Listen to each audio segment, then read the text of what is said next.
And you're welcome. It's time for, well, our extra special. Here, the winds of change blow through Washington. My apologies. Now we're doing Focus Africa, as we're talking about the winds of change that have blown through Washington once again, and Africa braces for a potential second term of, not potential at this point, it has happened. Donald Trump is the president. It's happening. While his policies have historically been controversial on the continent, Trump 2.0 era, well, it begs to ask plenty of questions regarding the relationship between Africa and America. From this stance on trade and all to his divisive sentiments and cultural issues and sexual preferences, Trump's potential return, I keep saying potential, it's hard for me to actually engage into the reality, but Trump's return to the White House had set tongues wagging across Africa. At the same time, African leaders are beginning to position themselves for the uncertainty. In Davos, Vice President Kashim Shettima made a bold case for Nigeria as Africa's economic leader, emphasizing innovation in agriculture and education as pillars for growth. Meanwhile, South African President Cyril Ramaphosa has publicly stated he isn't worried about the country's relationship with the United States under Trump. But are African nations truly prepared for the potential ripple effect of a Trump 2.0? And so to do this, to help us unpack this and just the potentials and impact of a Trump 2.0, we're joined by Professor Lord Mensah. He's Executive Director of the African Center for Investment Advisory and Sustainable Finance, Accra, Ghana. Professor Mensah, it's an honor to have you join us this morning. Good morning to you all the way from Ghana, Accra. Yes, good morning for the second time meeting the two of you. I think the last time engagement was a very good one. Yay. Thank you. Professor, let's just get started, shall we? There's been a lot of talks about Africa, the entirety of the African continent, and the preparation ahead of a Trump 2.0 that is sweeping, So let's talk about the geopolitics, right? With Trump's narrative of Africa first approach and all of the statements that he also made at the Davos, just concluded Davos. How prepared is Africa for the America First agenda? Yeah, I think if any African country should look at the historical, Trump's administration that America had in the past, I mean, for Trump, everything is business. And Trump looks more America than any other, country. Now, if you look at on the African continent, I can tell you South Africa, for instance, with a geopolitical, situation. South Africa's ties with Russia and, Trump's administration just last week or so, had an engagement with Russia trying to, look at how Russia can stop, the war in Ukraine. But then, this relationship can extend to Africa. And for Trump, everything is business. And once you not fall in line with Americans' interests as a country, obviously that is going to, cut the ties that you have with, Trump. I'm not to say that probably, possibly extending war to Africa or anything. But then, Trump will always look at America first.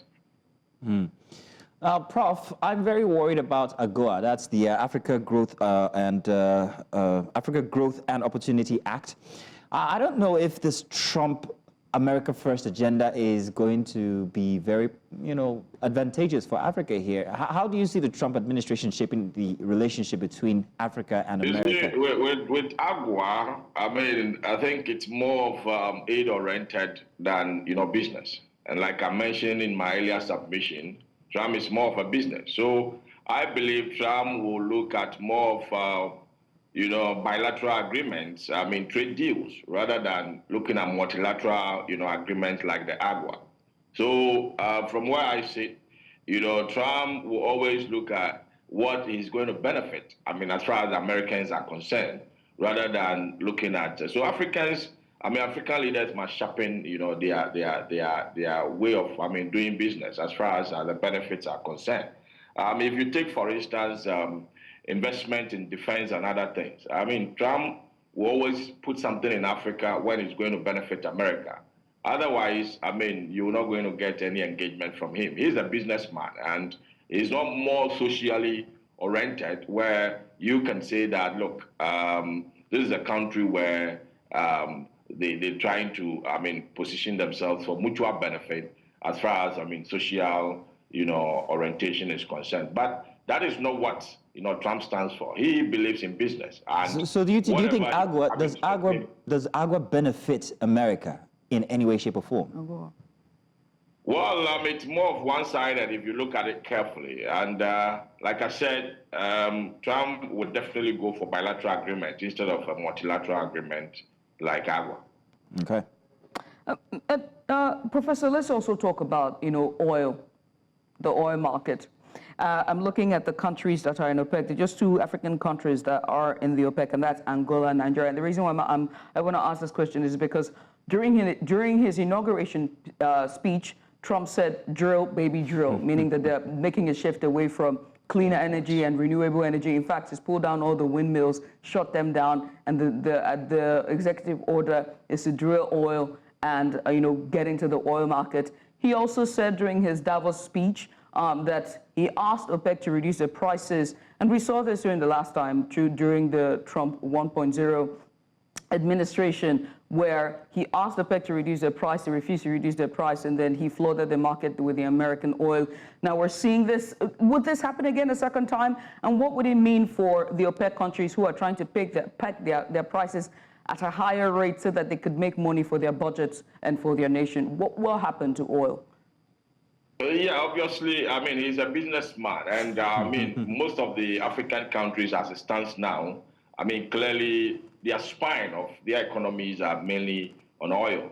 And so with the influence of, Trump on OPEC, obviously it's going to have, I mean, impact. And if oil price goes down, of course, that will be an advantage to oil-consumed countries like my country, Ghana. But then let's also look at Trump's position when it comes to clean energy and other things. I mean, he believes that let's continue to burn, carbon. And if you continue to burn carbon, we should be able to generate enough profit, invest in research, and who knows? I mean, we may come up with, something different apart from, the windmill and other things that can fuel, economic activities. But, he is not a believer of this climate change and other things. So from where I sit, I mean, he's going to allow, OPEC to go all out as far as, I mean, production is concerned. More supplies on the market. Prices are likely to, come down, and effectively will affect oil-producing countries. But then countries that, I mean, consume more oil than they import, obviously is going to be to their advantage.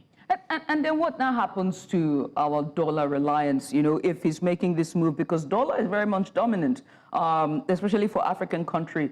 With this kind of policies, how will they impact, dollar reliance for us? I mean, when you think about Nigeria, the volatility of our foreign exchange has been on the upward climb in the last 2 years. And so what happens? Yeah, you're right. I mean, the pass-through effect of the FX impact on our local currencies is going to be a huge one. Yeah. I mean, for Nigeria that, export oil and relies on oil proceeds for their economic activities, it will affect, their revenue generation. But then if you take countries that consume oil, then they will need less to import oil. That's one of the key pass-through effects. But the dollar also has, an impact through the financial market. I mean, like I said, Trump is an inward-looking, American president. And if, American businesses are doing very well, we all know it is a safe haven for investors. And so the dollars all over the globe will start trooping to America. And Americans themselves will invest within their country. So extending investment outside, their country through foreign direct investment, through portfolio investment and other things is going to reduce. And when it reduces, obviously there will be scarcity in the dollar, and we're going to see, appreciations in the dollar price against our local currencies, within the continent. And so those are the expectations I'm looking out for. Professor, let's talk about a less critical issue, and that's the issue of sexual identity. Trump already he's told two identities in America I don't care what you think. Now, this is a sentiment that reflects in Africa. Most African countries also share this as well. In any way, shape, or form, even if we're reaching for something, does this help in any relations between Africa and America? Well, we should know, the type of funds that are moving globally. Between the two, countries, the two continents. We're talking about North America and then, Africa. Now, that is where I see common grounds between the African continent and then the Trump's administration.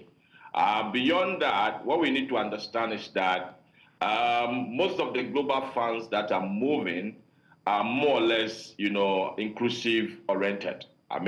Looking at how to embrace the human race in a diverse form. And so if it turns up that we're looking at we're looking at America, and America disappoints us through other means. Looking elsewhere, for instance, Europe, they embrace, the diversity in other, genders. I'm talking about the LGBTQ and all those. But then if Trump disappoints us through, some of his restrictions as far as the continent is concerned and comes through, business as usual, then obviously our option will be to look at, Europe and China for influence. But then, Europe embraces, this LGBTQ. So the impact is going to be kind of more or less, most of the African, presidents are going to be in a confused, state as to whether to deal with America or to go with Europe. And especially when we've positioned ourselves to be at the receiving end when it comes to, funds flow. I'm going to talk about something that I haven't seen being discussed when it comes to the Africa-America bilateral relationship, whether it's cultural, social, or economic, and it's white supremacy. America first sort of leads towards white supremacy, and we've seen his rhetoric on his campaign trail and even during his inaugural speech, and also the executive orders that he's been giving. It's very clear with his move for DEI, the removal of DEI and so much more. It's very clear that the agenda somewhat speaks to white supremacy. I've also seen Europe as well, their move, I think it was Switzerland or Sweden now who's been paying for more immigrants to leave, and they're moving towards a homogeneous society. What does it say about immigrations, and what does it say about diplomacy, diplomatic relationship with these two countries, or with these two continents, Europe and America, as well as Africa, when they're moving towards a very white supremacist, white one race type agenda? What happens to our diplomatic ties with these nations? You see, what we need to appreciate is that the global resources are getting, finished, population is growing, and, the white understands it better than Africans. So if African countries are mismanaging their economies to the point where their citizens need to move away from their countries, the whites don't look at it that way. They know very well that, whatever, we are surviving on is a competition. Competition on resources. And so if you're going to have immigration, having Africans crossing to the US and putting pressure on their resources, obviously they will look, within and then call for their own. And trust me, within, the Americans and all those, they know their own. Even the green card they issue, and then the passport they issue to foreigners when they acquire their citizenship, they can trace to the point where they will get to know that even your third, generation behind were not, Americans. And so when push comes to shove, and they're supposed to share the scarce resources that they have, they can, ignore you. And from where I sit, I think it's about time, African leaders sit up and get to know that, there's nothing like, the global diplomacy when there's no benefit. This white will not benefit from you. They won't place any relationship. And so what I believe in is that let's manage our countries very well, look more within, and try as much as possible to reduce, the difficulty in economies so that immigration can reduce. We have our labor force and we will produce with them. So from where I sit, it has to do with how, our economic manages the various economies on the African continent. Professor Mensah, his sentiments are very, very many. There's also one on religion as well, and this has far-reaching implications when it comes to counterterrorism and when it also comes to immigration. Trump has repeatedly shown a certain, non-consideration for countries or continents that are mostly Islamic. Now, in Africa, we've got countries that are predominantly Islamic. So the question is, how will this affect visa restrictions or immigration? How will this religious sentiment of Trump also affect counterterrorism on the part of America and countries that perhaps seem to have agendas? What's your take on that? So I think we may have to be careful how we interpret this from Trump's, perspective. Trump, I wouldn't say he's anti-Islamic. I mean, if you look at it carefully, he believes in business. Saudi Arabia is one of Trump's friends, and it's a dominant Islamic country. Is it because of the oil? I mean, because when you said he's a businessman, so it could be because of the oil as well. He's a businessman. He believes in business. So once you position yourself and then, let me tell you, this extremism that we've been having across, religion has to do with hunger. I mean, when the people are hungry, they get deceived with all sorts of, things. And, sometimes they can go extra mile in the name of religion. I mean, doing, so many bad things. So from where I sit, if you position yourself very well to do business, I mean, trust me, Trump will overlook these religious things that you are talking about. Interesting. Interesting. Very interesting. Let's talk about, Jinx. climate change and clean energy, right? Do you see a redirection of investments that used to be in Africa, that used to be in America, come to Africa? He's pulled out of the Paris Accord deal. He's said, climate change is a hoax. He's said it so many times. He's also with the drill, baby drill executive order, so to speak. It's now moving towards more fossil fuel and, carbon emission. So do you see that investment coming to Africa? And how can Africa tap into that, to now move renewable energy investment here to this continent? Yeah, so fortunately for us, I mean, if you scale down the, climate change funds or finances, that comes, moves around the globe. Chunk of them are coming from the Europe and those who embrace, these climate change activities. But then if you take Donald Trump, he believes that, look, the world can only prosper when we burn carbons, when we continue to go through our normal aggressive way of, industrialization. And that will, propel economies across the globe to the point where economies are going to have enough. And you see, when economies have enough reserves, they pump a lot into research. And he believes that beyond that, so many research can go on. And to the extent we're going to get, other, renewable renewable mechanisms of powering, fueling energy and other things across, the globe. So he's not for anything like a conserved way of, climate-oriented industrialization, where you minimize your carbon emission and therefore, your production goes down and all those. That is not what Trump stands for. And so from where I sit, it's about burning carbons. And for me, it has to do with industrialization. And if you position yourself very well and go into the literature on climate change and sustainable finance, you'll come to appreciate that, look, there is a school of thought that believe that, look, these people have developed through the second industrial revolution through burning carbon.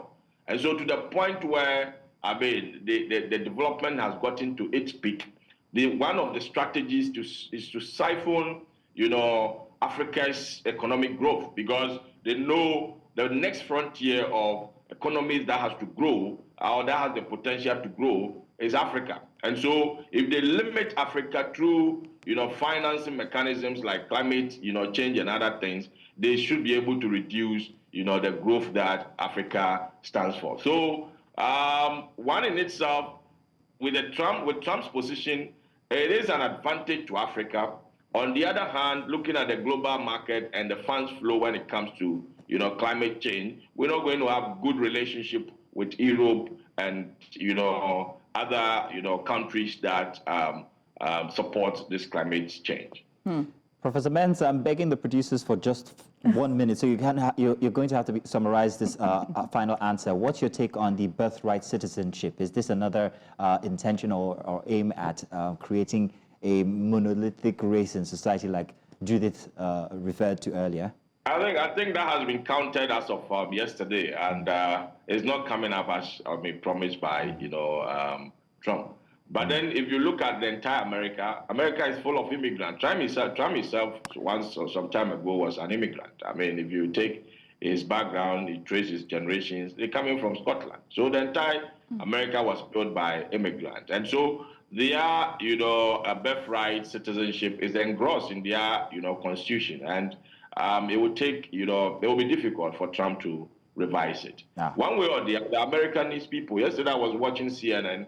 And one, milk producing, agriculture farms, he says anything that America would do to kick out immigrants, America will be short of milk across, the stores in the country. So they should be careful how they go about it, because, Indeed.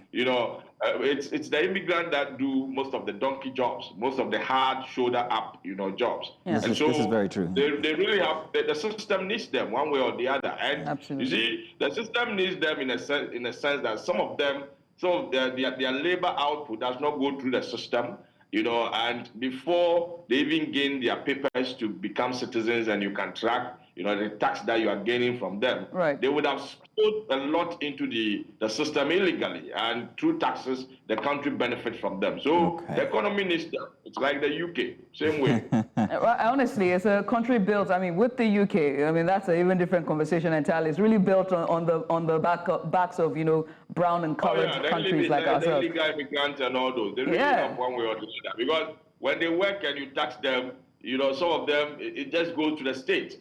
They can't retrieve them at the point where they are illegal. And it can take somebody 15 years before he gets his paper. And by the time he streamlines himself in the system, trust me, the country has gained a lot from him. Professor, we must say thank you. Thank you very much, Professor Mensah. Lord Mensah. You're welcome. Thank you so much for joining us. We appreciate you for doing this with us, Professor Lord Mensah there, just giving us a bit of insight on the America-Africa bilateral trades and ties ahead of what will be a very long 4 years. It already feels like 4 years, and it's just, 4 days? Is it? Now, wow.